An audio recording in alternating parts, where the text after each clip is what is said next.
Hey Elio fans, Joker88 here. Today we got a couple of things to talk about with the garage.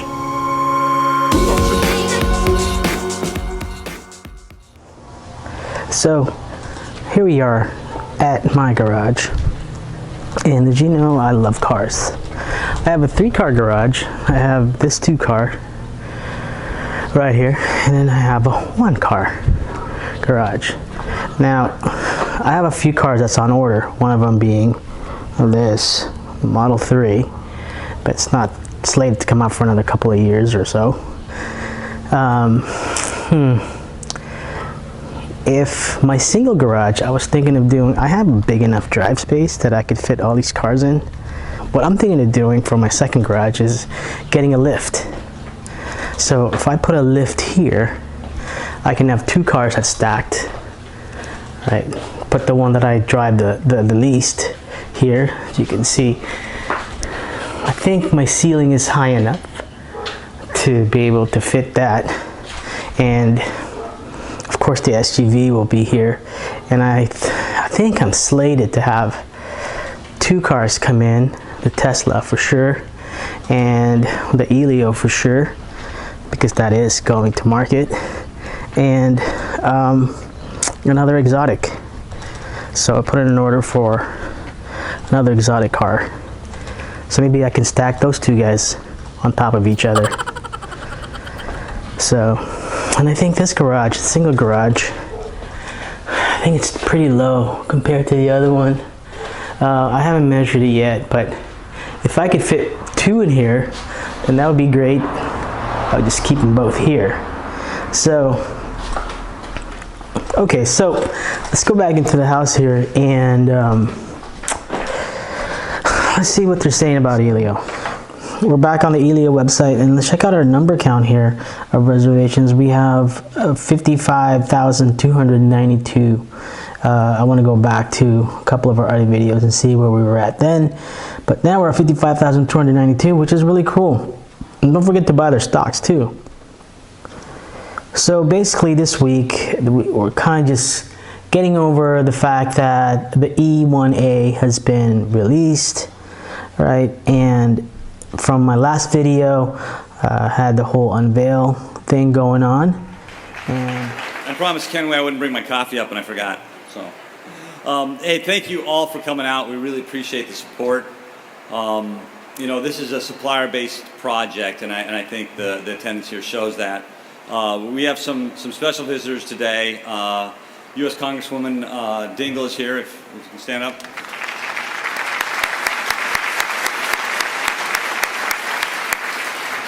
Michigan Senator Kolbeck. Oh, he's in the back. And Michigan Representative Gregg.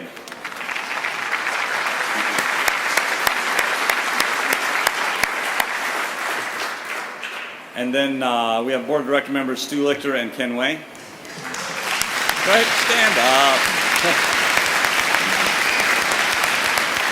Before we continue, I just wanted to say how some rude people actually would comment on the video saying that Paul needs to get a speech coach because he says a lot of ums and ahs. Have you ever heard of Elon Musk speak?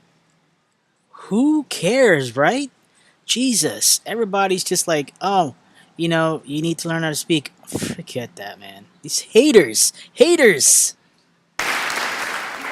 But, so yeah, we're really excited about today, about unveiling E1A. As you can see, B, C, and D are in process, so we're in motion.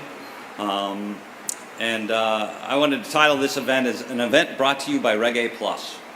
For those of you not familiar, Reggae Plus, Congress changed the rules on how you can go public, and it allows you to raise up to $50 million from non-accredited investors, and it's a low overhead, inexpensive way to go public. And Elio Motors is the first company to go all the way through the process of testing the waters, getting approved by the SEC, accepting investments, and then now we're traded on the OTCQX since February. And I came across a book called The Innovator's Dilemma recently, and it really explained what had happened to me. It's like they wrote my story 25 years before I lived it.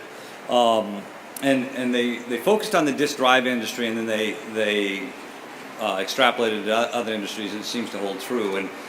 And the premise is that big companies are horrible at disruptive technology. And in the disk drive industry in the 60s, there were these 14-inch disk drives, and they were great for mainframes, and these goofballs came up with these 8-inch disk drives, and they worked really good for mini computers, but who knew how popular mini computers were going to be, and they were a lower price point, and the big guys, being well-managed companies, listened to their customers, continued to pour money into 14-inch disk drives, made them faster, better, worked on the high margins, and didn't worry about this undefined market at a low price point. And the other thing that the disruptive technologies had in common is heavy reliance on carryover content. Any of this sound familiar? Low price point, undefined market, and carryover content. So these 8-inch disk drives end up becoming so good they put all the 14-inch guys out of business. And now they're the incumbents. They're well-managed companies, listening to their customers, advancing the design, focusing on high-margin, well-defined markets rather than undefined markets. And this thing called the PC started kicking around, and they didn't care because who knew how many of those were going to sell. These guys came up with a 5.25-inch disk drive, same deal, low price point, carryover technology, undefined market. They put the previous innovators out of business. Then again at 3.25-inch, and then again at 2.2, right? So it happened over and over, and then they showed it across multiple industries. This phenomena happens, and I think what Reg A Plus did for us, when we were talking to institutions, they were well-managed institutions. Just like Elon Musk and Tesla, they can't sell in Detroit because they're totally blowing away what Detroit is pushing out.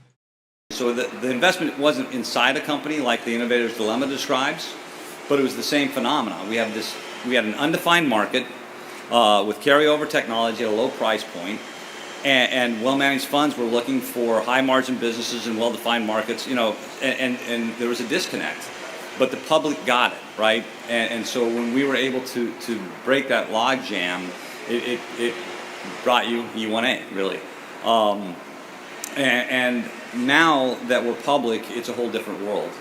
You don't actually get an email when you're cross to being over the hump, but it feels like we're over the hump. Showing all 4 of the prototypes we have in existence. So P1 doesn't exist anymore. It was a rear engine, rear drive, motorcycle drivetrain, no body, and that one is lost to history.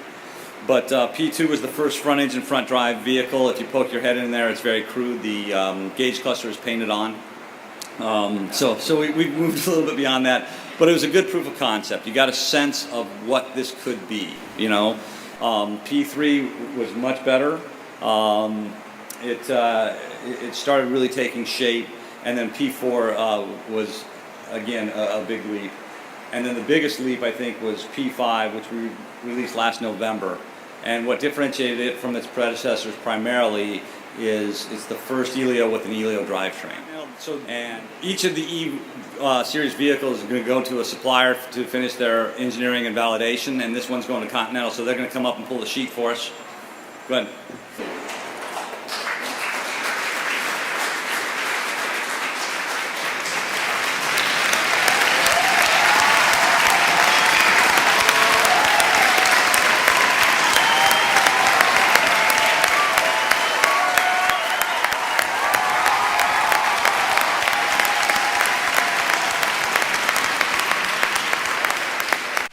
See, there's some people that were saying that that part of the applause was dubbed in. Like, seriously? There's like 200 people there, and when they first started, when he first walked up, he had a good cheer. And just like that, man. So, man, naysayers, right, guys? Holy cow. Well, I thank you all again for showing up and participating. Please feel free to hang out, sit in all 5 of the vehicles if you want to see the progression. And thanks again for sweating blood for us. We appreciate it. Thank you. So that is it for this week, guys. Don't forget to subscribe and to like our video if you guys want to help me out. And also log on to this forum, www.eliowners.com. There's a lot of things to talk about Elio there. And again, guys, we'll see you next week. Thanks.